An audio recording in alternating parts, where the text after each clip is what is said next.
हो गया? ठीक, चलो इधर देखो बेटा, कल हमने बात की थी बोर एटॉमिक मॉडल की। बोर एटॉमिक मॉडल में हमने पोस्टुलेट्स देखे हैं बोर एटॉमिक मॉडल के। बोर एटॉमिक मॉडल ने बेटा क्लासिकल थ्योरी के कुछ डेवलपमेंट यूज किए थे और अपना मॉडल प्रपोज किया था। तो बोहर ने क्या बोला था कि न्यूक्लियस के अराउंड एक फिक्स सर्कुलर पाथ होती है जिसमें इलेक्ट्रॉन लगातार घूमते रहता है, उसे बोला हमने ऑर्बिट। क्या बोला? ऑर्बिट। क्या न्यूक्लियस के अराउंड एक ऑर्बिट होता है या इनफाइनाइट ऑर्बिट होते हैं? इनफाइनाइट ऑर्बिट होते हैं, ठीक है। दूसरी बात, इलेक्ट्रॉन का न्यूक्लियस की तरफ एक फोर्स लगता है, उसे बोला हमने फोर्स ऑफ अट्रैक्शन, और उस फोर्स ऑफ अट्रैक्शन को एक फोर्स बैलेंस करता है, उसे बोलते हैं हम सेंट्रीफ्यूगल फोर्स। Centrifugal force. और जब इलेक्ट्रॉन किसी ऑर्बिट में घूमेगा, ना तो वह एनर्जी अब्सॉर्ब करेगा ना तो एनर्जी रेडिएट करेगा। रेडिएट करेगा या इमिट करेगा बोलेंगे अपन, ठीक है। तो ऐसे ऑर्बिट को हमने क्या बोला था? स्टेशनरी ऑर्बिट या स्टेशनरी एनर्जी लेवल। क्लियर है? ये बात हम बोल चुके हैं। नेक्स्ट हमने बोला है कि ऑर्बिट का जो एंगुलर मोमेंटम होता है वो क्वांटाइज होता है। क्या होता है? क्वांटाइज। क्वांटाइज का मतलब आपको पता है। और only those orbits are possible whose angular momentum is a integral multiple of h/2π। ऐसे ऑर्बिट में ही इलेक्ट्रॉन घूमेंगे जिनका बेटा एंगुलर मोमेंटम क्या होगा? h/2π के बराबर होगा या nh/2π के बराबर। एंगुलर मोमेंटम क्या होता है? Linear momentum into radius. तो mvr is equal to nh/2π। n की वैल्यू थी 1 2 3 4 एंड 5। उसके बाद में नेक्स्ट पोस्टुलेट बोला था कि Bohr atomic model is valid only for the single electron system, not for the multi electron system.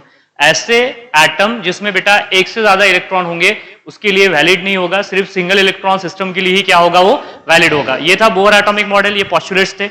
उसके बाद में मैंने बोला था आपको कि क्या इलेक्ट्रॉन लोअर एनर्जी ऑर्बिट से हायर एनर्जी ऑर्बिट में जा सकता है? जा सकता है। क्या हायर एनर्जी ऑर्बिट से लोअर एनर्जी में ऑर्बिट में आ सकता है? आ सकता है, बाय अब्सॉर्बिंग और इमिटिंग दी एनर्जी। तो लोअर एनर्जी ऑर्बिट को हमने कहा था ग्राउंड स्टेट और हायर एनर्जी ऑर्बिट को कहा था एक्साइटेड स्टेट। ये बातें हो चुकी थी, सारी पोस्टुलेट्स बता चुका हूं।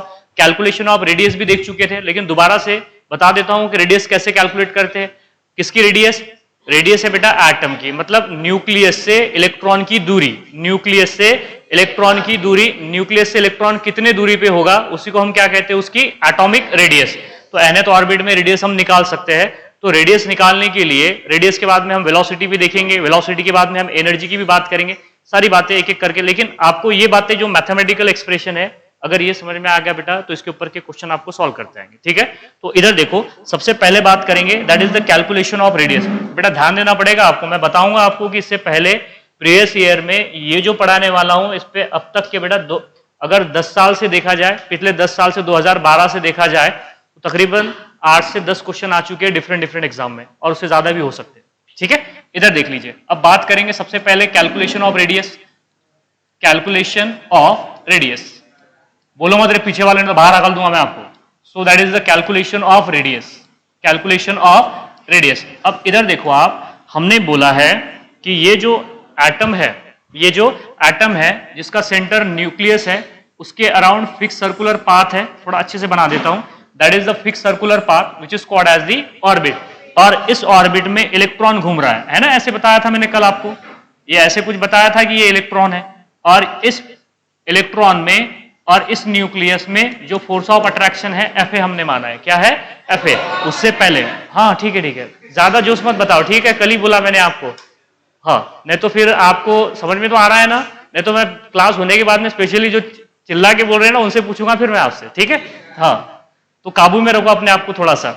सो बेटा इस पे जो चार्ज है वो कितना है? Q1 है, और इस पे जो चार्ज है वो क्या है? Q2 है, और इस पे जो चार्ज है वो E के बराबर है, Q2 जो चार्ज है वो ZE के बराबर है। थोड़ा अच्छे से बता देता हूं, ठीक है। इधर देख लीजिए बेटा, वो है ZE के बराबर, और इसको एक फोर्स बाहर की डायरेक्शन में लग रहा है, दैट इज सेंट्रीफ्यूगल फोर्स। और दोनों, बोहर ने बोला कि दोनों फोर्सेस क्या होते हैं? सेम होते हैं। दोनों फोर्सेस अगर सेम है तो क्या बोलेंगे आप यहाँ पे? बोलो, that is the force of attraction, force of attractions which is equal to क्या हो जाएगा? बोलो बेटा, सेंट्रीफ्यूगल फोर्स। क्या हो जाएगा? Centrifugal force. सबको समझ में आ गया? यही तो बोला था कि ये काउंटर बैलेंस करते हैं करके, दोनों बराबर है, इसलिए इलेक्ट्रॉन की पोजीशन फिक्स हो जाती है।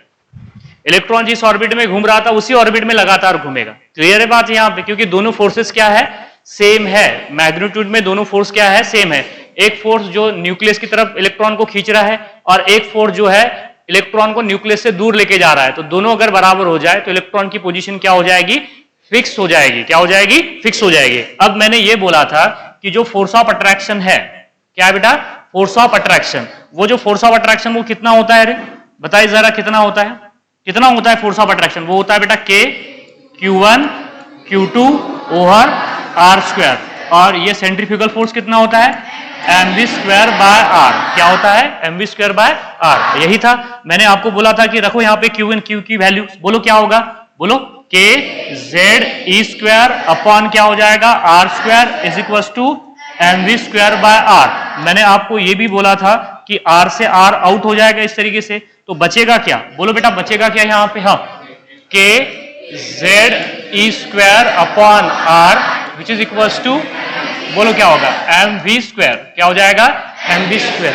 अब यहां से m को इधर भेज देंगे तो v स्क्वायर आ जाएगा, तो बोलो क्या हो जाएगा? v square which is equal to हाँ K Z E square upon mr। क्या हो जाएगा? mr। ये आ गया यहां से v स्क्वायर। इसको इक्वेशन 1 कहा था हमने। क्या कहा था? 1 कह दीजिए, 2 कह दीजिए, कुछ भी कह दीजिए उसे, हमने हमारा इक्वेशन 1 है। उसके बाद में हमें एक बात और अच्छे से पता है, वी नो दैट जो एंगुलर मोमेंटम होता है किसका? ऑर्बिट का। वी नो दैट, सही है ना? We know that angular momentum होता है किसका? ऑर्बिट का। वो क्या होता है? क्वांटाइज होता है। और वो किसके बराबर होता है? बोलो बेटा, that is mvr which is equal to, बोलो ना बेटा, nh अपॉन 2 पाई। nh अपॉन 2 पाई। यहां से v निकालिए, बोलो क्या होगा? v which is equal to nh अपॉन क्या होगा? 2 pi m into r। m into क्या हो जाएगा? r हो जाएगा। इस v को क्या करो? स्क्वायरिंग कर दो। क्या कर देंगे हम? यहां से स्क्वायरिंग कर देंगे। तो ठीक है, नेक्स्ट साइड पे ले लो बेटा। चलो बोलो, तो v square which is equal to क्या होगा? बोलो बेटा, हाँ, n स्क्वायर s स्क्वायर, हाँ, 4 pi square m square r square. Clear है? यहां से आ जाएगा, सही है ना? देख लो एक बार, n square s square upon क्या हो जाएगा? 4 pi square m square r square. अब हमने इक्वेशन 1 में v स्क्वायर की वैल्यू क्या थी? K Z E square upon R M R, sorry, K Z E square upon क्या हो जाएगा? M R. रखो यहाँ पे वैल्यूज, तो बोलो क्या हो जाएगा? इधर देखो, यहाँ पे वी स्क्वायर की वैल्यू क्या बोला हमने? K Z E square upon M R which is equal to N square S square upon 4 pi square M square और ये आर स्क्वायर। क्लियर है? यहां से क्या क्या आउट हो जाएगा? एम से एम आउट, यहां पे बचा एक एम, आर से आर आउट, तो यहां पे बचा एक आर। क्लियर है बात यहाँ पे? तो बोलो क्या बचा यहाँ पे? चलो बोलो, हाँ, K Z E square which is equal to N square S square upon 4 pi square M into R, M into R. अब हमें आर निकालने हैं। आप देखो बेटा, इधर देखो, आप कुछ भी मत करो। आप देखना, आपके पास में जो डीपीपी दी है उसमें डायरेक्ट फॉर्मूला पूछा गया है कि नहीं। आप देखिए घर पे जाके, तो ये आर को इधर खींचो और ये के जेड ई स्क्वायर को इधर खींच दो आप, तो बोलो क्या हो जाएगा? हाँ, r which is equals to n square s square upon 4 pi square m into k z e square। ये वैल्यू आ जाएगी। और ये किसकी वैल्यू आ जाएगी? रेडियस की। अब कौन सी ऑर्बिट में होगी? ये nth ऑर्बिट में हो जाएगी। कौन सी ऑर्बिट में हो जाएगी बेटा? nth ऑर्बिट में। तो कई बार डायरेक्ट आपसे ये पूछ लिया जाता है कि ये रेडियस हो जाएगी कौन से ऑर्बिट में बेटा? दैट इज nth ऑर्बिट में। और nth ऑर्बिट में रेडियस की वैल्यू क्या हो जाएगी? बोलो, n square s square 4 pi square m के z e स्क्वायर। क्लियर है? अब इसमें से ये दोबारा से लिखता हूं, आपको अच्छे से पता है इसमें से कौन कौन सी टर्म कांस्टेंट है। इधर देखो क्या बोला है रेडियस की वैल्यू nth ऑर्बिट में। इधर देखो, थोड़ा अच्छे से लिख देता हूं, ऐसे नहीं चलेगा। So that is nth orbit में, बोलो, हाँ बोलो ना यार, n square s square upon 4 pi square m के जेड ई स्क्वायर। एन जो है कांस्टेंट है क्या? नहीं है, वेरिएबल है। जैसे जैसे ऑर्बिट का नंबर चेंज होगा वैसे वैसे वो चेंज होता चला जाएगा। फर्स्ट ऑर्बिट के लिए एन की वैल्यू 1 रहेगी, सेकंड ऑर्बिट के लिए एन की वैल्यू 2 रहेगी, थर्ड ऑर्बिट के लिए 3 रहेगी। सिमिलरली एच क्या है? कांस्टेंट है। 4 क्या है? कांस्टेंट है। पाई क्या है? कांस्टेंट है। मास इलेक्ट्रॉन का क्या है? कांस्टेंट है। के क्या है? कांस्टेंट है। और जेड कांस्टेंट है क्या? नहीं है। एटम टू एटम वेरी करेगा ना। हाइड्रोजन के लिए 1 होगा, हीलियम के लिए 2 होगा, लिथियम के लिए 3 होगा, बेरिलियम के लिए 4 होगा। क्लियर है? मतलब दो वेरिएबल है, इलेक्ट्रॉन पर का चार्ज तो क्या है, कांस्टेंट है। तो जितनी भी कांस्टेंट टर्म्स है उनको अगर हमने जोड़ के मोड़ के तोड़ के क्या कर दिया, कैलकुलेशन कर दिया, तो वो कितना आता है बेटा, बोलो 0.53। बोलो यहां पे क्या आएगा, इंटू बोलो क्या होगा, n स्क्वायर अपॉन z, और ये आंसर आ जाएगा आपका किसमें, एंगस्ट्रॉन में। तो ये आती है रेडियस कौन से ऑर्बिट में, nth ऑर्बिट में। अब n की वैल्यू आपने 1 ली तो 1 का स्क्वायर हो जाएगा, z की वैल्यू 1 लग दी तो वो 1 हो जाएगा, नीचे भी। सबको समझ में आ रहा है ना? तो ये बेटा एक्चुअल में रेडियस की वैल्यू होती है nth ऑर्बिट में। कितनी होती है बोलो जरा, दैट इज, बोलो ना कितनी होती है, 0.53 into N square upon Z, N square upon Z. यहां से आपको साफ साफ नजर आ रहा है बेटा, इधर देखिए आपको एक बात नजर आ रही होगी कि जो रेडियस है, जो क्या है, रेडियस है, वो डायरेक्टली प्रोपोर्शनल है एन स्क्वायर को और इनवर्सली प्रोपोर्शनल है जेड को। ये बात सबको समझ में आया? मतलब एन की वैल्यू बढ़ेगी तो रेडियस बढ़ेगी, एन की वैल्यू अगर बढ़ेगी तो रेडियस बढ़ेगी, और अगर z की वैल्यू अगर बढ़ेगी तो रेडियस घटेगी। समझ में आ रही है बात आपको? मतलब n की वैल्यू 1 है तो रेडियस इतनी हो जाएगी, n की वैल्यू 2 है तो रेडियस इतनी हो जाएगी, n की वैल्यू 3 है तो रेडियस इतनी हो जाएगी, n की वैल्यू 4 है तो रेडियस बढ़ जाएगी। आपको समझ में आ रहा है ना? इसका मतलब यह है बेटा कि एज दी n, एक एक करके बता दूं क्या आपको, समझ में आ रहा है ना?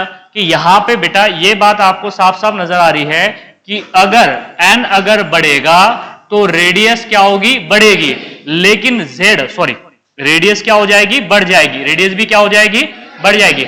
लेकिन अगर z बढ़ा, एटॉमिक नंबर बढ़ा तो क्या हो जाएगी, रेडियस घट जाएगी, क्योंकि वो उसको क्या है बेटा, इनवर्सली प्रोपोर्शनल है। क्या है, इनवर्सली प्रोपोर्शनल। अब इधर देखो, अगर मैं इसका थोड़ा ग्राफिकल रिप्रेजेंटेशन बताऊं आपसे, इधर देखो, यहां पे ले लिया हमने रेडियस इन nth ऑर्बिट, रेडियस इन nth ऑर्बिट, और यहां पे ले लिया बेटा हमने n स्क्वायर। क्या ले लिया, n स्क्वायर।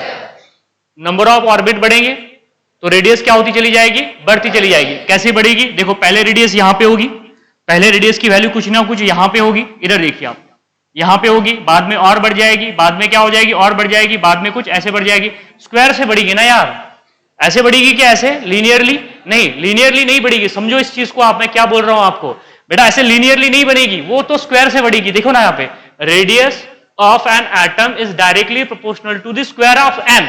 अगर एन बढ़ेगा तो रेडियस स्क्वायर से बढ़ेगी ना, या रेडियस अगर बढ़ेगी तो एन स्क्वायर से बढ़ेगा, दोनों उल्ट सेम ही बात है। लेकिन यहां पे समझिए आप कि यहां पे अगर ये बेटा बढ़ रहा है, एन की वैल्यू अगर बढ़ेगी तो रेडियस भी क्या होती चली जाएगी, लगातार बढ़ती चली जाएगी, ऐसे बढ़ेगी वो। समझ में आ रहा है?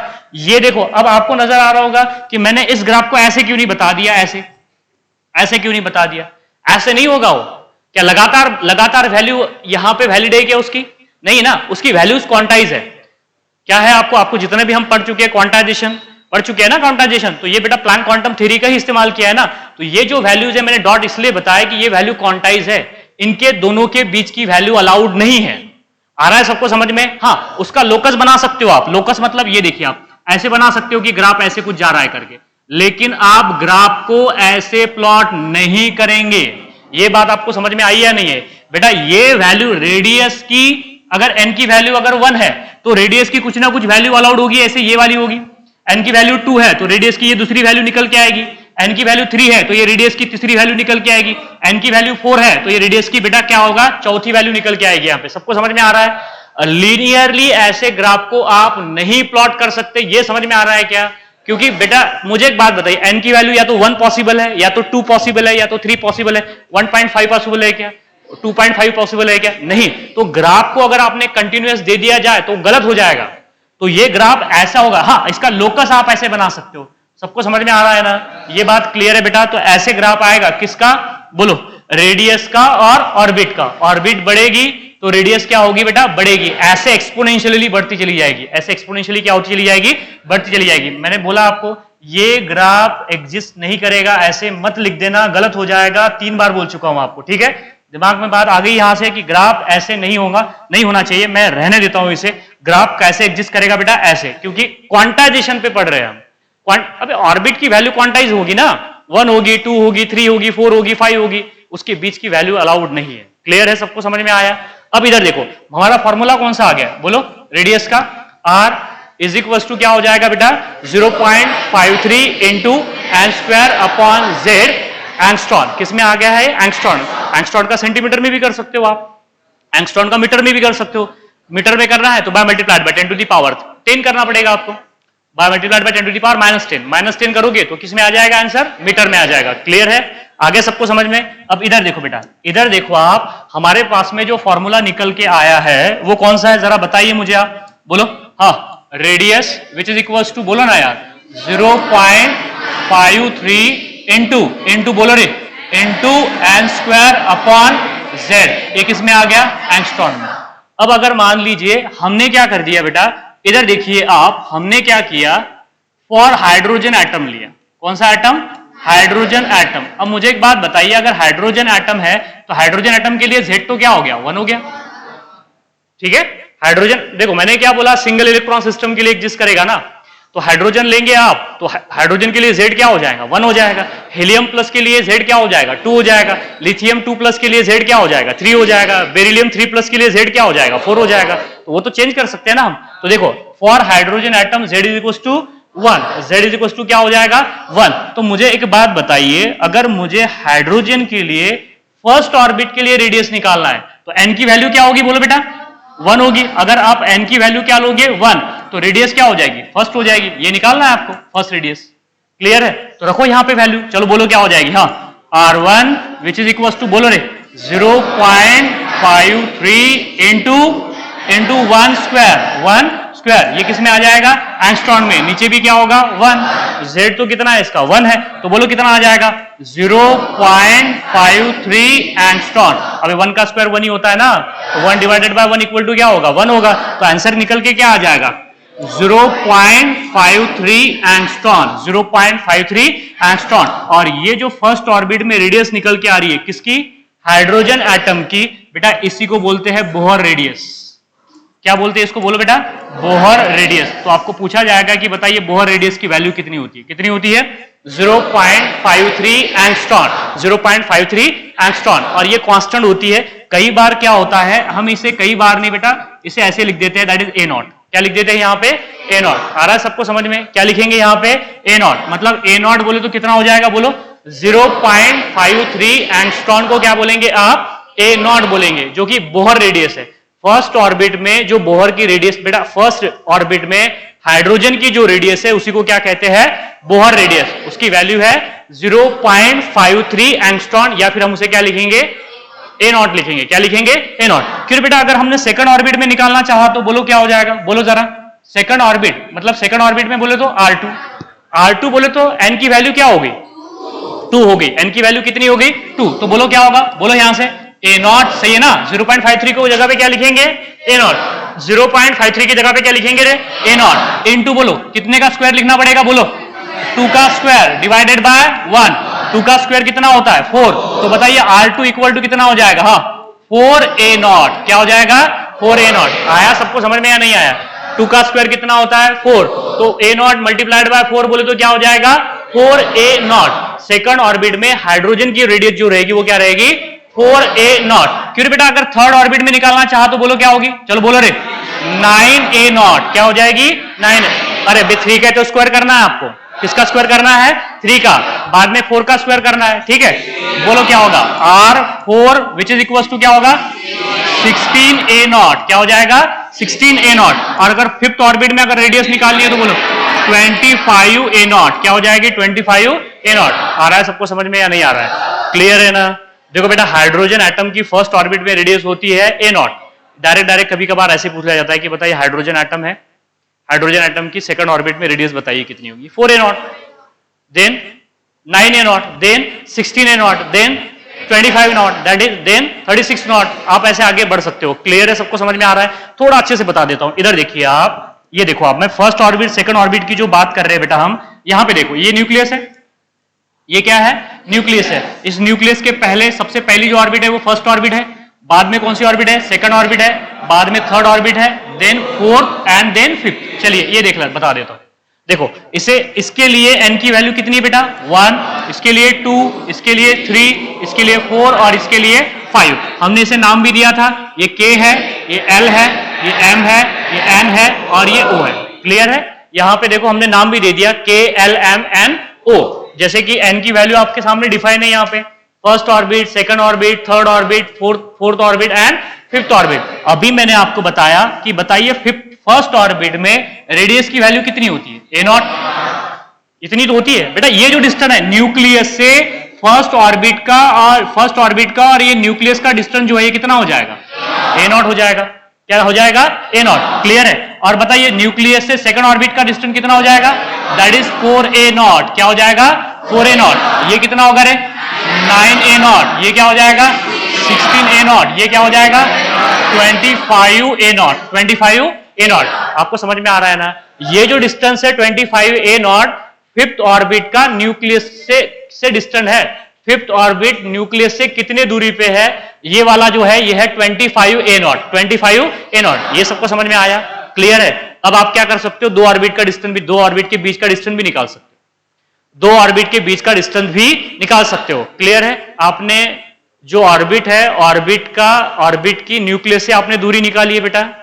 अब सिमिलरली आप दो ऑर्बिट के बीच का डिस्टेंस भी निकाल सकते हो। अगर मैंने आपसे पूछ लिया, इधर देखो बेटा, अगर आपसे पूछा जाए कि बताइए आप मुझे सेकंड ऑर्बिट में और फर्स्ट ऑर्बिट में जो डिस्टेंस है वो कितना है, 3a0। Very good, that is क्या हो जाएगा, 4a0 माइनस a0। तो क्या हो जाएगा, दैट इज 3a0। सबको समझ में आया है नहीं आया, 3a0। अगर मैं आपसे पूछूं कि थर्ड ऑर्बिट में और सेकंड ऑर्बिट में डिस्टेंस बताइए कितना है, दैट इज 5a0। क्या हो जाएगा, 5a0। मैं पूछूंगा आपको फोर्थ ऑर्बिट में और थर्ड ऑर्बिट में बताइए, 7a0। क्या हो जाएगा, 7a0। और फिफ्थ ऑर्बिट में बोलो क्या हो जाएगा, 9a0। क्या हो जाएगा, 9a0। बाद में 11a0, बाद में 13a0, बाद में 15a0। तो आपको एक बात समझ में आ रही है कि जैसे जैसे हम न्यूक्लियस से दूर जा रहे हैं तो दो ऑर्बिट में का डिस्टेंस बढ़ रहा है कि घट रहा है, बढ़ रहा है। आ रहा है सबको समझ में। देखो बेटा, जैसे हम न्यूक्लियस के करीब थे फर्स्ट ऑर्बिट में और सेकंड ऑर्बिट में जो डिस्टेंस है वो 3a0 का है। थर्ड में और फोर्थ में कितना है, 5a0 है। फोर्थ में और थर्ड में, फिफ्थ में और फोर्थ में आगे आगे बढ़ रहा है। मतलब दो ऑर्बिट के बीच का डिस्टेंस बढ़ रहा है कि नहीं बढ़ रहा है, बढ़ रहा है ना। मतलब पहली जो ऑर्बिट होगी वो न्यूक्लियस के बहुत करीब होगी, दूसरी ऑर्बिट थोड़ी न्यूक्लियस से दूर होगी। लेकिन फर्स्ट ऑर्बिट में सेकंड ऑर्बिट में डिस्टेंस क्या होगा, कम होगा। थर्ड ऑर्बिट में और सेकंड ऑर्बिट में डिस्टेंस बढ़ जाएगा। देन समझ में आ रहा है ना आपको, फोर्थ ऑर्बिट में थर्ड ऑर्बिट में डिस्टेंस बढ़ जाएगा। आपको बेटा ये चीजें अगर आप फील कर पा रहे हो तो आपको बेटा इसके क्वेश्चंस एकदम से आपको सिंपल लगेंगे, नहीं तो फिर आपको प्रॉब्लम होगी वो कि क्या हो रहा है करके, क्योंकि सारी बातें यहां से निकल के आती है। अगर हम वेलोसिटी की बात करेंगे तो वेलोसिटी रेडियस में से निकल के आती है।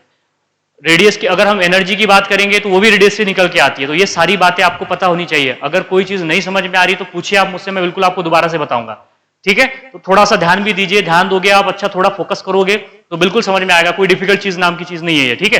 तो इधर देख लीजिए आप, जैसे जैसे न्यूक्लियस है, मैंने तो यहाँ पे सारा सेम बता दिया, लेकिन आपको थोड़ा सा पिक्टोरियली अच्छा रिप्रेजेंटेशन बताता हूं। ये देखो न्यूक्लियस है, ये क्या है, न्यूक्लियस है। सबको समझ में आ रहा है ये क्या है, न्यूक्लियस है। तो ये फर्स्ट ऑर्बिट है, ये सेकंड ऑर्बिट है, उसके बाद में ये थर्ड ऑर्बिट है, और ये क्या है, फिफ्थ ऑर्बिट है। और समझ में आया क्या, देखो ये फर्स्ट ऑर्बिट है, ये सेकंड ऑर्बिट है, ये थर्ड ऑर्बिट है, और ये फोर्थ ऑर्बिट है, ये फिफ्थ ऑर्बिट है, ये सिक्स्थ ऑर्बिट है, ये सेवन ऑर्बिट है। आपको बात समझ में आ रही है मैं क्या कहना चाहता हूं। तो बाद में क्या होगा, ऐसे होगा कि ऑर्बिट आपस में मिल जाएंगे, दिखे भी नहीं कि ऑर्बिट है करके।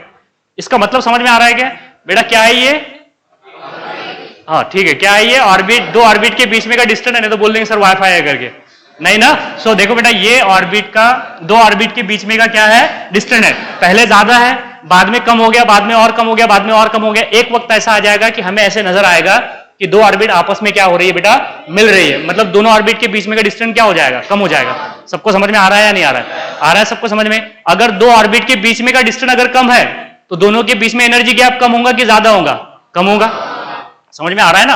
अरे दो ऑर्बिट के बीच में अगर डिस्टेंस कम है तो बेटा दोनों के बीच में एनर्जी गैप क्या होगा, कम होगा। दो ऑर्बिट के बीच में एनर्जी, अगर डिस्टेंस ज्यादा है, दो ऑर्बिट के बीच में डिस्टेंस ज्यादा है तो एनर्जी गैप क्या होगा, ज्यादा होगा। सबको समझ में आ रहा है ना, क्लियर है या नहीं है रे बेटा। दो ऑर्बिट के बीच का डिस्टेंस अगर ज्यादा होगा तो एनर्जी गैप क्या होगा, ज्यादा होगा। दो ऑर्बिट के बीच में का गैप अगर कम होगा तो एनर्जी गैप क्या होगा, कम होगा। मतलब जैसे जैसे बेटा, जैसे जैसे न्यूक्लियस से हम दूर जाएंगे वैसे वैसे दो ऑर्बिट के बीच का डिस्टेंस क्या होता चला जाएगा, कम होता चला जाएगा। तो उस ऑर्बिट में, दो ऑर्बिट के बीच का जब डिस्टेंस कम हो जाएगा तो इस ऑर्बिट से इस ऑर्बिट में इलेक्ट्रॉन को जाने के लिए कम एनर्जी लगेगी, ज्यादा एनर्जी लगेगी, कम एनर्जी लगेगी। सबको समझ में आ रहा है? बताइए, ये एनर्जी गैप ज्यादा है तो ये ग्राउंड स्टेट से एक्साइटेड स्टेट में इलेक्ट्रॉन को जाने के लिए ज्यादा एनर्जी लगेगी, कम एनर्जी लगेगी? ज्यादा। ये दो ऑर्बिट के बीच में का गैप कम है, इलेक्ट्रॉन को वन ऑर्बिट से सेकंड ऑर्बिट में मूव करने के लिए एनर्जी ज्यादा लगेगी, कम लगेगी? कम लगेगी। सबको समझ में आ रहा है ना? तो यहां उससे जब इलेक्ट्रॉन एक ऑर्बिट से दूसरे ऑर्बिट में जाता है या लोअर एनर्जी ऑर्बिट से हायर एनर्जी ऑर्बिट में जाता है, उसे कहते हैं इलेक्ट्रॉन का ट्रांजिशन। क्या बोलते हैं? ट्रांजिशन। मतलब मुझे एक बात बताइए, जब गैप कम होगा तब ज्यादा ट्रांजिशन होगा कि गैप ज्यादा होगा तब ज्यादा ट्रांजिशन होगा? गैप कम होगा तब ज्यादा क्या होगा? ट्रांजिशन होगा। मैं इलेक्ट्रॉनिक कॉन्फ़िगरेशन में बताऊंगा आपको कि 4s में के जो इलेक्ट्रॉन है बेटा, 4s में के इलेक्ट्रॉन 3d में क्यों जाते हैं और 3d में के इलेक्ट्रॉन 4s में क्यों जाते हैं, ये आएगा वहां पे। अगर ये अभी समझ में आएगा तो वो बात समझ में आएगी आपको, नहीं तो फिर बेटा कुछ भी पल्ले नहीं पड़ने वाला आपके। ठीक है, मैं सारी बातें आपको लॉजिकली लेके बता रहा हूं, यहाँ पे समझा के बता रहा हूं, थोड़ा सा अब इस चीज को फील कीजिए कि हो क्या रहा है करके। ठीक है, तो यही देखो यहाँ पे लिख के भी बता रहा हूं, ऐसे नहीं कि हवा में बात कर रहा हूं करके। पहले 3a0 है, बाद में 5a0 है, बाद में 7a0 है, बाद में 9a0 है। जैसे जैसे हम न्यूक्लियस से दूर जाएंगे तो दो ऑर्बिट के बीच में का गैप क्या होता चला जाएगा? लगातार बढ़ता चला जाएगा। क्लियर है? फर्स्ट ऑर्बिट में रेडियस, सेकंड ऑर्बिट में रेडियस और थर्ड ऑर्बिट में रेडियस। हाँ बोलो ना। हाँ, ये वाली फिगर में, ये वाली, ये क्या बोल रहा हूं? डिस्टेंस क्या हो रहा है? कम हो रहा है। उल्टा बोल दिया क्या हमने? अरे यार, जब से बोल दिए फिर आप। एक मिनट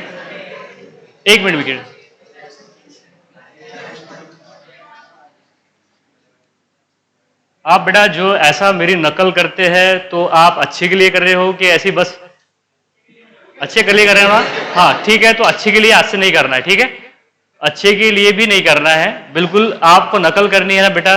तो मुझ में जो अच्छी चीजें हैं मैं आपको सारी अच्छी चीजें ही बता रहा हूँ, बुरी चीजें तो कोई नजर नहीं आएगी आपको। तो बेटा ये इस पे थोड़ा फोकस कीजिए आप, इस पे अगर आप फोकस करोगे तो ये सारी बातें आपको समझ में आएगी। इस चीजों को समझने की कोशिश करो आप। मैं जो पढ़ा रहा हूं ना बेटा उससे समझने की कोशिश कीजिए, मुझे समझने की कोशिश मत कीजिए। ठीक है? हाँ, तो इधर देखो, हाँ मैंने थोड़ा गलत बता दिया। ओके ठीक है, वो ट्रांजिशन की बात हम बाद में करेंगे, छोड़िए इसे, अभी रहने दीजिए। तो ये देखिए आप, ये डिस्टेंस क्या होता चला जाएगा? लगातार बढ़ता चला जाएगा। 3a0, 5a0, लेकिन ये तो समझ में आ गया ना? वो छोड़िए, वो बाद में बताऊंगा मैं उसका। वही जो मैंने बताया ना वो सही है बेटा, लेकिन अभी नहीं, बाद में वेलोसिटी के बाद में जब एनर्जी बताऊंगा ना तब समझ में आएगा आपको। मैंने जो बताया ना अभी वो डिस्टेंस नहीं है, एक्चुअली वो एनर्जी गैप है। वो एनर्जी गैप है बेटा, वो डिस्टेंस नहीं है, वो एनर्जी गैप है। मेरे से बोलने में गलती होगी, वो गैप बोल दिया मैंने, एक्चुअली वो एनर्जी गैप है। तो वो बातें जो बताई है अभी वो सही है, लेकिन अगर डिस्टेंस की बात करेंगे तो ये सही है। ठीक है, तो यहां पे देखो, पहले जो डिस्टेंस होगा, हाँ इधर देखिए, पहले जो डिस्टेंस होगा वो कितना होगा? कम होगा। पहले कम होगा, बाद में लगातार क्या होता चला जाएगा? बढ़ता चला जाएगा। ठीक है, तो ये हाइड्रोजन के लिए, किसके लिए है? हाइड्रोजन के लिए। फिर बेटा अगर मैं यहाँ पे हेलियम ले लूं, क्या ले लूं? यहाँ पे हेलियम। क्या ले सकते हैं हम? हेलियम नहीं ले सकते, हम लेना पड़ेगा हेलियम प्लस। क्या लेना पड़ेगा? Helium plus. तो नंदन इधर देख बेटा, गड़बड़ मत कर। सो हेलियम प्लस लिया हमने, क्या लिया? Helium plus. तो Z इक्वल टू कितना हो जाएगा रे? 2। Z इक्वल टू क्या हो जाएगा? 2। मतलब अब Z की वैल्यू क्या हो जाएगी? 2 हो जाएगी। हाँ, अगर मैंने फर्स्ट ऑर्बिट में रेडियस निकालना है हेलियम प्लस के लिए तो बोलो क्या हो जाएगी बेटा? हाँ, a0 इंटू क्या होगा? बोलो रे, इंटू क्या हो जाएगा? 1 का स्क्वायर अपॉन 2। 1 का स्क्वायर अपॉन क्या हो जाएगा? 2। तो ये होगा 1 का स्क्वायर 1 और ये हो जाएगा 2। मतलब आंसर कितना आ जाएगा आपका? a0/2। अरे क्या हो जाएगा? a0/2 हो जाएगा ना? क्या हो जाएगा? a0/2। क्लियर है? सबको समझ में आया? हाँ चलो बताइए, थर्ड ऑर्बिट में रेडियस क्या होगी? हाँ चलो बोलो रे, a0 इंटू 1 का स्क्वायर, और यहां पे क्या होगी? 1 का स्क्वायर होगा कि 2 का स्क्वायर होगा? 2 का स्क्वायर। Very good. क्या हो जाएगा बेटा? 2 का स्क्वायर। यहां पे लिखेंगे हम 2 स्क्वायर। क्या लिखेंगे? 2 स्क्वायर बाय 2 क्या लिखेंगे? 2। 2 का स्क्वायर कितना होता है? 4/2 कितना होता है? 2। तो बताइए कितना हो जाएगा? That is 2a0। क्या हो जाएगा? 2a0। ये सेकंड ऑर्बिट में, ये कौन से ऑर्बिट में है? सेकंड ऑर्बिट में रेडियस हो जाएगी। हाँ चलिए बताइए, थर्ड ऑर्बिट में रेडियस क्या होगी? हाँ, थर्ड ऑर्बिट में मुझे एक बात बताइए, n की वैल्यू कितनी है? 3 है। 3 का स्क्वायर कितना होता है? 9। तो 9/2 हो जाएगा वो, 9/2 a0। क्या हो जाएगा? 9/2 a0। क्या हो जाएगा? 9/2 a0 हो जाएगा। मतलब वो 4.5 हो जाएगा। हाँ 4.5 a0। क्या हो जाएगा? 4.5 a0। 4.5, 4.5 नहीं बोला, 4.5 a0। 4.5 a0। सबको समझ में आ रहा है या नहीं आ रहा है?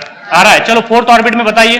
हाँ 16/2 बोले तो 8a0। क्या हो जाएगा? 8a नॉट, क्या हो जाएगा 8a नॉट। ये फोर्थ ऑर्बिट में रेडियस रहेंगे, किसके लिए? हेलियम प्लस के लिए। किसके लिए बेटा? हेलियम प्लस के लिए। हाँ चलिए फिफ्थ ऑर्बिट में बता दीजिए। हाँ 25 डिवाइडेड बाय 2 तो कितना हो जाएगा 12.5, दैट इज बोलो क्या हो जाएगा 12.5a नॉट, 12.5a नॉट। समझ में आ रहा है ना? सारे एग्जांपल बता के चल रहा हूं आपको, ऐसे नहीं कि बेटा आपको हाइड्रोजन ही पूछेंगे। हाँ एक्चुअली देखा जाए तो ये सिंगल इलेक्ट्रॉन सिस्टम के लिए एप्लीकेबल है, जनरली हाइड्रोजन के लिए एक्सप्लेन है, तो इसलिए बोहर हाइड्रोजन मॉडल भी कहा जाता है इसे, बोहर हाइड्रोजन मॉडल भी कहा जाता है, क्योंकि बेटा ये हाइड्रोजन के लिए ही वैलिड था। तो हम ऐसे, उसने ऐसे बोला था कि सिंगल इलेक्ट्रॉन सिस्टम के लिए वैलिड था, तो हम सिंगल इलेक्ट्रॉन सिस्टम हाइड्रोजन के अलावा और किसी अदर एलिमेंट को भी बना सकते हैं ना, हेलियम प्लस को बना सकते हैं, लिथियम 2 प्लस को बना सकते हैं कि नहीं बता सकते? चलिए बना के बता दूं आपको, उस पर क्वेश्चन आते हैं बेटा। इधर देखिए, चलिए इधर देखो बेटा, चलो आप मुझे बताइए, यहां पे देखो आप, हमने क्या ले लिया बोलो? Lithium 2 plus. तो बताइए लिथियम 2 प्लस के लिए, लिथियम के लिए Z की वैल्यू कितनी है? 3 है। कितनी हो जाएगी? 3 हो जाएगी। तो बताइए यहाँ पे फर्स्ट ऑर्बिट में रेडियस क्या होगी? a naught by 3। अरे क्या हो जाएगी? a naught by 3। First orbit में 1 का स्क्वायर क्या? अरे नहीं समझ में आ रहा, कह रहे 1 का स्क्वायर 1, यहाँ पे क्या हो जाएगा 3। z की वैल्यू ऊपर क्या है? n स्क्वायर है, नीचे क्या है? z है, तो z की वैल्यू कितनी है? 3 है। 1 का स्क्वायर 1, तो a नॉट बाय 3 हो जाएगा ना? कितना हो जाएगा बोलो? a naught by 3। चलो सेकंड ऑर्बिट में कौन बताएगा? जिसे आता है वो बताएगा, ठीक है? सबने बताना एक साथ में, पीछे वाले। हाँ बताओ आप, कितना हो जाएगा? बोलो ना, कितना हो जाएगा? बोलो यार। हाँ बता बेटा। 4/2। 4/2 बोले तो 2a नॉट हो जाएगा ये। फिर ये कितना हो जाएगा? 2 का स्क्वायर कितना हो जाएगा? 4, मतलब 4/3 हो जाएगा। क्या हो जाएगा? 4/3a not. क्या हो जाएगा? 4/3a not. 4/3 क्या हो जाएगा? a नॉट हो जाएगा। चलिए नेक्स्ट बताइए मुझे, थर्ड ऑर्बिट में कौन बताएगा? हाँ बता। 3a नॉट कितना हो जाएगा? 9/3 हो जाएगा ना? 9/3 बोले तो क्या हो जाएगा बेटा? 3a not. क्या हो जाएगा? 3a not. चलिए फोर्थ ऑर्बिट में बताइए कौन बताएगा? हाँ हाँ 16/3a नॉट। क्या हो जाएगा? 16/3a नॉट हो जाएगा। सबको समझ में आया है नहीं आया? आया सबको समझ में? क्लियर है? चलिए यहां पे देखिए, मैं इसके लिए पूछता हूं आपसे, इसके लिए पूछता हूं बेटा, बेरिलियम 3 प्लस। बेरिलियम 3 प्लस बोलो एटॉमिक नंबर कितना है? 4। एटॉमिक नंबर कितना है? 4 है। चलो फर्स्ट ऑर्बिट के लिए रेडियस बताओ, कौन बताएगा? a नॉट बाय 4 सही है ना? देखो ना फर्स्ट ऑर्बिट के लिए n की वैल्यू कितनी है? 1। 1 का स्क्वायर 1। सबको समझ में आया? 1 का स्क्वायर 1 है, डिवाइडेड बाय नीचे 4 रहेगा, तो क्या हो जाएगा बेटा बोलो? a naught by 4। a naught by 4। Second orbit के लिए a नॉट, सिंपली क्या आ जाएगा? a not. वेरी गुड, क्या आ जाएगा? a not. थर्ड ऑर्बिट के लिए 9/4a नॉट। क्या हो जाएगा? 9/4a not. फोर्थ ऑर्बिट के लिए 4a नॉट। क्या हो जाएगा? 4a not. फिफ्थ ऑर्बिट के लिए 25/4a नॉट। सबको समझ में आया है नहीं आया? आ रहा है ना सबको समझ में? बेटा यही पूछा जाता है आपसे, यही पूछा जाएगा आपसे कि हाइड्रोजन के लिए नहीं पूछेंगे, उसका एप्लीकेशन पूछा जाता है। हाइड्रोजन के लिए आपको पता है कि सिंगल इलेक्ट्रॉन सिस्टम है, लेकिन सिंगल इलेक्ट्रॉन सिस्टम हाइड्रोजन में थोड़ी ना होता है। दिख रहा है ना आपको साफ साफ? यहाँ पे बेरिलियम में टोटल एटॉमिक नंबर 4 है, नंबर ऑफ इलेक्ट्रॉन 4 है, 3 इलेक्ट्रॉन निकाल दे तो 3 पॉजिटिव चार्ज आ जाएंगे, 3 पॉजिटिव चार्ज आ जाएंगे, मतलब 1 इलेक्ट्रॉन बचेगा, है ना? Single electron system. क्लियर है सबको? आ गया सबको समझ में? रेडियस क्या होती है बेटा? r इज इक्वल टू क्या होता है? n² upon 4πm kZe²। ध्यान में रहेगा? ये देखो अभी बता चुका हूं बेटा, ये वैल्यू जो है रेडियस की आपको दिमाग में रखनी है। कितनी है? 0.53 इंटू क्या हो जाएगा? n² upon z। और ये किस में आता है? एंगस्ट्रॉन में। एंगस्ट्रॉन का मीटर में कीजिए, सेंटीमीटर में कीजिए, पिकोमीटर में कीजिए, नैनोमीटर में कीजिए, किस में भी कर सकते हो आप, किस में भी इसका कन्वर्जन आप क्या कर सकते हो? कन्वर्ट कर सकते हो। तो ये रेडियस की वैल्यूज है, और इससे ज्यादा इंपॉर्टेंट ये वैल्यूज है, मैंने जो बोला आपको ये वैल्यू। ये डायरेक्ट आप देखो डीपीपी में क्वेश्चन है इसके ऊपर डायरेक्ट n² s², ये सबको समझ में आया था? ये कांस्टेंट जितना भी है इनका हमने बड़ा कैलकुलेशन करने के बाद में ये आया था 0.53 आया सबको समझ में? ये ग्राफ क्लियर है सबको? बात करें वेलोसिटी की, चलिए वेलोसिटी की बात करते हैं। बस 10 मिनट है, 10 मिनट में एकदम से वेलोसिटी निकल के आ जाएगी, ठीक है? अरे क्या हो गया रे? हाँ चलिए इधर देखो, हम कैलकुलेशन ऑफ वेलोसिटी की बात करेंगे। That is the velocity. किसकी वेलोसिटी है ये? अरे किसकी वेलोसिटी है ये? Of electron. किसकी वेलोसिटी है? इलेक्ट्रॉन की वेलोसिटी है। फर्स्ट ऑर्बिट में, सेकंड ऑर्बिट में, थर्ड ऑर्बिट में, फोर्थ ऑर्बिट में, जो कोई भी वेलोसिटी होगी हम बात करेंगे उसकी, ठीक है। अब मुझे एक बात बताइए, यहां पे हमने इससे पहले क्या देखा है? इससे पहले जो देखा है वो एंगुलर मोमेंटम है। किसका एंगुलर मोमेंटम है? किसका एंगुलर मोमेंटम? ऑर्बिट का। वो क्या है? क्वांटाइज है। और उसकी वैल्यू क्या आई थी बोलो जरा? mvr which is equal to nh अपॉन 2 पाई। आ गया सबको समझ में? ये मैं बता चुका हूं आपको। यहां से वेलोसिटी निकाली, बोला छोड़िए इसे, यहां से वेलोसिटी निकाली। चलो बोलो, v which is equal to n h upon 2 pi. Upon क्या हो जाएगा बेटा? 2 pi upon 2 pi m into R. m into R. R क्या है? रेडियस है। रखो बोला आर की वैल्यू यहां पे। हाँ चलो बोलो फिर, v which is equal to n h upon 2 pi m। R की वैल्यू क्या थी रे बोलो? n square. क्या थी? n स्क्वायर थी ना यहां पे। क्या लिखा था यहां पे? n square h square upon 4 pi square m के z e स्क्वायर। था ना? था कि नहीं था? बस आर की वैल्यू जो अभी हमने निकाली बेटा वो यहां पे सब्स्टिट्यूट कर दी, बाकी कुछ नहीं किया हमने, ठीक है। तो अब देखो ये जो मसाला है ये ऊपर चला जाएगा। चलो बोलो क्या होगा फिर? v which is equal to, बोलो रे, n into H upon 2 into एक बोली 4 पाई स्क्वायर m के z e स्क्वायर। आ गया सबको समझ में? नीचे बचा क्या रे बोलो? 2 पाई m n स्क्वायर और क्या हो जाएगा? s square. क्या हो जाएगा? s square. अब देखो क्या क्या क्या कट हो सकता है। ये देखो, ये 2 पाई से नहीं कैसे कैंसिल होगा? ये 2 से आउट, ये पाई से पाई, एक पाई बचा यहां पे, ठीक है। अब देखो और कैंसिल क्या होगा? m से m आउट, m से m आउट, एक n से एक n आउट, तो बचा एक n। नहीं नीचे ओके। h से h आउट, तो यहां पे बचा एक h। और कुछ कैंसिल होगा क्या? नहीं होगा ना। चलो बोलो क्या आएगा? v which is equal to 2 pi K z e square, K z a square upon n into H, N H into H. आ जाएगा सबको समझ में? देखो क्या सिर्फ हमने क्या किया, यहां पे r के जगह पे हमने r की वैल्यू पुट कर दी बेटा, और ये हमने यहां से निकाल दिया। तो 2 पाई के जेड ई स्क्वायर अपॉन क्या हो जाएगा? NH। 2 के जेड ई स्क्वायर अपॉन क्या हो जाएगा? NH। अब मुझे एक बात बताइए, 2 क्या है? कांस्टेंट है। इधर देखो बेटा, 2 क्या है? कांस्टेंट। पाई क्या है? कांस्टेंट। के क्या है? Z क्या है? वेरिएबल। E क्या है? कांस्टेंट। N क्या है? वेरिएबल। H क्या है? कांस्टेंट। सबको जोड़ेंगे हम, मतलब जोड़ेंगे, मल्टीप्लिकेशन जो भी सबको निकालने के बाद में v की वैल्यू देखो कितनी आएगी? v which is equal to आता है बेटा 2.18 into 10 to the power 6 into 10 to the power 6 into क्या आएगा बोलो? Into z upon n। आ गया सबको समझ में? अरे वो दो तो वेरिएबल है ना, दो तो क्या है बेटा? वेरिएबल है। तो z अपॉन n, और ये आता है आंसर किसमें? मीटर पर सेकंड में। किसमें आ जाएगा? मीटर पर सेकंड में। तो वेलोसिटी आ गई यहां से। किसकी वेलोसिटी आ गई? ऑर्बिट की, और सॉरी इलेक्ट्रॉन की वेलोसिटी आ गई। कौन से ऑर्बिट में बेटा बोलो? nth ऑर्बिट में। कितनी आ गई बोलो? 2.18 into 10 to the power 6 z upon n, कि n upon z, z upon n। समझ में आया क्या? ऑप्शन में क्या कर देंगे आपको? z अपॉन n की बजाय n अपॉन z लिख देंगे, वैल्यू वही रहने देंगे। समझ में आ गई बात सबको? तो देखो यहाँ पे ये बेटा आपको क्या करेंगे, आपको कंफ्यूज करेंगे कैसे, कि ऊपर n लिख देंगे, नीचे z लिख देंगे। तो या तो फिर ये वैल्यू चेंज कर देंगे, 2.18 की जगह पे 2.10 लिख देंगे, या 2.18 इंटू 10 टू दी पावर 7 लिख देंगे। सबको समझ में आ रहा है? यहाँ पे सेंटीमीटर, यहाँ पे मीटर के बजाय सेंटीमीटर पर सेकंड में लिख देंगे, कुछ भी हो सकता है। तो आपने जो वैल्यूज है वो पर्टिकुलरली याद रखनी है, that is 2.18 into 10 to the power 6 z upon n metre पर सेकंड। मुझे एक बात बताइए, वेलोसिटी z को क्या है? डायरेक्टली प्रोपोर्शनल है। क्या है? Directly proportional. और वेलोसिटी n को क्या है? Inversely proportional. अगर z बढ़ेगा तो वेलोसिटी बढ़ेगी, n बढ़ेगा तो वेलोसिटी घटेगी। वेलोसिटी z बढ़ेगा तो वेलोसिटी बढ़ेगी, अगर n बढ़ेगा तो वेलोसिटी घटेगी। नहीं समझ में आएगा रे? नहीं समझ में आया? इधर देखिए आप, इधर देखो बेटा, हमने क्या बोला? बोलो, वेलोसिटी इन विच ऑर्बिट?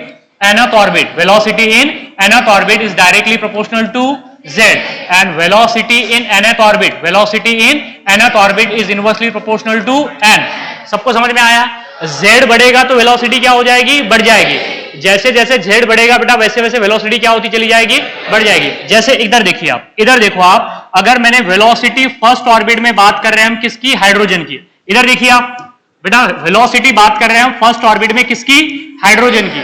और उसके बाद में हम बात कर रहे हैं वेलोसिटी इन फर्स्ट ऑर्बिट किसकी, लेकिन हेलियम प्लस की। किसकी, हेलियम प्लस की। उसके बाद में हम बात कर रहे हैं वेलोसिटी इन फर्स्ट ऑर्बिट, लेकिन किसकी, बोलो बोलो ना यार, लिथियम 2 प्लस की। किसकी बात कर रहे हैं, लिथियम 2 प्लस की। उसके बाद में वेलोसिटी इन फर्स्ट ऑर्बिट ही है, ऑर्बिट चेंज नहीं हो रहा है, लेकिन यहां पे क्या हो गया, बोलो बेरिलियम 3 प्लस। क्या हो जाएगा यहां पे, बेरिलियम 3 प्लस। तो अब मुझे बताइए इन चारों में से सबसे ज्यादा वेलोसिटी कहां पे होगी, बेरिलियम में होगी या हाइड्रोजन में होगी, बेरिलियम में होगी, क्योंकि बेरिलियम का एटॉमिक नंबर 4 है ना बेटा।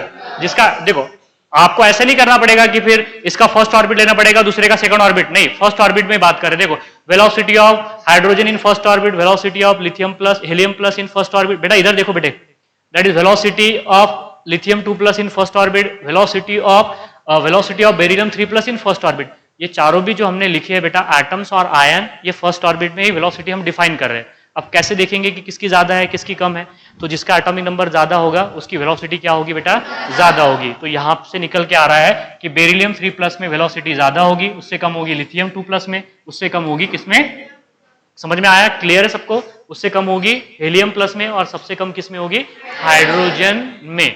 मतलब जिसका एटॉमिक नंबर ज्यादा होगा उसकी वेलोसिटी क्या होगी, ज्यादा होगी, जिसका एटॉमिक नंबर कम होगा उसकी वेलोसिटी कम होगी। क्लियर है। यहां पे देखिए एक लास्ट देखो बेटा, दूसरा क्या बोला, बोलो velocity in nth orbit is inversely proportional to n। मतलब क्या हो रहा है, n बढ़ेगा वेलोसिटी घटेगी, n बढ़ेगा तो वेलोसिटी घटेगी। मतलब फर्स्ट ऑर्बिट में वेलोसिटी मैक्सिमम होगी, सेकंड ऑर्बिट में कम हो जाएगी, थर्ड ऑर्बिट में और कम हो जाएगी, फोर्थ ऑर्बिट में और कम हो जाएगी, फिफ्थ ऑर्बिट में और कम हो जाएगी, nth इंफिनिटी ऑर्बिट में ऐसा हो जाएगा कि घूमना फिरना बंद कर देगा, घूमने की जरूरत ही नहीं है, वेलोसिटी क्या हो जाएगी, जीरो हो जाएगी। सबको समझ में आया है नहीं आया। इसका मतलब क्या है, n की वैल्यू अगर बढ़ेगी, n की वैल्यू अगर बढ़ेगी तो वेलोसिटी क्या हो जाएगी, कम हो जाएगी, घट जाएगी। क्लियर है। इसका मतलब ये है बेटा, वेलोसिटी किसी भी एटम की सेम एटॉमिक नंबर अगर होगा बेटा, तो फर्स्ट ऑर्बिट में वेलोसिटी क्या होगी, उसकी मैक्सिमम होगी। क्या होगी, फर्स्ट ऑर्बिट में वेलोसिटी मैक्सिमम होगी। फर्स्ट ऑर्बिट बोलिए या छोड़िए इसे, इधर देखो आप, यहां पे वेलोसिटी अगर हम फर्स्ट ऑर्बिट में बात करें, चलो फर्स्ट ऑर्बिट ही ले लेते हैं, फर्स्ट ऑर्बिट से पहले कोई ऑर्बिट थोड़ी ना होता है, तो यहां पे क्या हो जाएगी, बोलो मैक्सिमम हो जाएगी। लेकिन वेलोसिटी इन इनफाइनाइट ऑर्बिट क्या हो जाएगी, मिनिमम हो जाएगी, और वो मिनिमम इतनी हो जाएगी कि जीरो के बराबर, इलेक्ट्रॉन को घूमने की जरूरत ही नहीं पड़ेगी। समझ में आ रहा है। मतलब इलेक्ट्रॉन न्यूक्लियस के जितने करीब होगा उतनी उसकी वेलोसिटी क्या होगी, ज्यादा होगी। जैसे जैसे इलेक्ट्रॉन न्यूक्लियस से दूर जाएगा तो उसकी वेलोसिटी क्या होती चली जाएगी, कम होती जाएगी। एक वक्त ऐसे आएगा कि इलेक्ट्रॉन को घूमने की जरूरत ही नहीं पड़ेगी, वेलोसिटी क्या हो जाएगी बेटा, उसकी जीरो हो जाएगी। क्लियर है सबको, बात समझ में आई यहाँ पे। हाँ, अगर मान लीजिए कोई सेम एटम है, मुझे एक बात बताइए, यहाँ पे बस एक लास्ट बात डिस्कस कर रहे हैं बेटा, फॉर सेम एटम। इधर देखो आप, for same atom, for same atom, for same atom, for same atom. मुझे एक बात बताइए, सेम एटम है तो z क्या हो गया, कांस्टेंट। अरे z क्या हो गया, कांस्टेंट हो गया। तो बताइए वेलोसिटी ओए फॉर सेम एटम है तो z क्या हो जाएगा, कांस्टेंट। तो हमने बोला यहां पे z v is directly proportional to z and inversely proportional to n। अब ये तो क्या हो गया, कांस्टेंट। इसको इधर खींचो आप, तो ये बोलो क्या हो गया, v into n is equal to क्या हो जाएगा, कांस्टेंट। अरे यही तो है ना, वेलोसिटी इंटू n बोले तो क्या होगा, number of orbit is equal to क्या हो जाएगा, कांस्टेंट। किसके लिए, for same atom. For same atom, अगर एटम सेम है बेटा तो सबका z क्या रहेगा, रे सेम रहेगा ना। सबका z अगर सेम है तो z क्या हो गया, कांस्टेंट। तो v इंटू n क्या हो जाएगा, कांस्टेंट। v क्या है, वेरिएबल है, n क्या है, वेरिएबल है, v क्या है, वेरिएबल है, n क्या है, वेरिएबल। दोनों वेरिएबल का प्रोडक्ट अगर कांस्टेंट हो तो ग्राफ क्या होता है, रेक्टेंगल हाइपरबोला। क्या बोला था मैं, रेक्टेंगल हाइपरबोला। बोला था कि नहीं बोला था, बोला था ना बेटा। तो देखो इसका जो जिराफ है, हाँ किसका जिराफ, ये हो गया वेलोसिटी का, और ये n का, वेलोसिटी वर्सेस n। इसका जो ग्राफ है बेटा वो ऐसे होगा, क्या बोलेंगे उसे, रेक्टेंगल हाइपरबोला। इधर देखो बेटा, यहां पे मैंने आपको दोबारा से और बताना है कि आप उसका ग्राफ नहीं प्लॉट कर सकते, सिर्फ उसका लोकस बना सकते हैं। मतलब ये जो डार्क आपको येलो स्पॉट नजर आ रहे हैं, यही वैल्यू क्या होगी, वैलिड होगी। इसके बीच की वैल्यू वैलिड नहीं होगी। सबको समझ में आया? इससे पहले भी बता चुका हूं आपको कि यही वैल्यू डिफाइन है, जो डार्क स्पॉट है ना यही वैल्यू डिफाइन है बेटा, इसके बीच की जो है ये वैल्यू डिफाइन नहीं होंगी। इसी ग्राफ को कहते हैं हम रेक्टेंगल हाइपरबोला। हिंदी में लिख के दिया था मैंने, जब दो वेरिएबल का प्रोडक्ट क्या हो, कांस्टेंट हो, तो उसका जो ग्राफ है वो रेक्टेंगल हाइपरबोला होता है करके। समझ में आ गया? क्लियर है? बाद में कल के लेक्चर में हम बात करेंगे एनर्जी। किसकी बात करेंगे? एनर्जी की। और तनिष कहाँ गया? बंद कर दे उसको।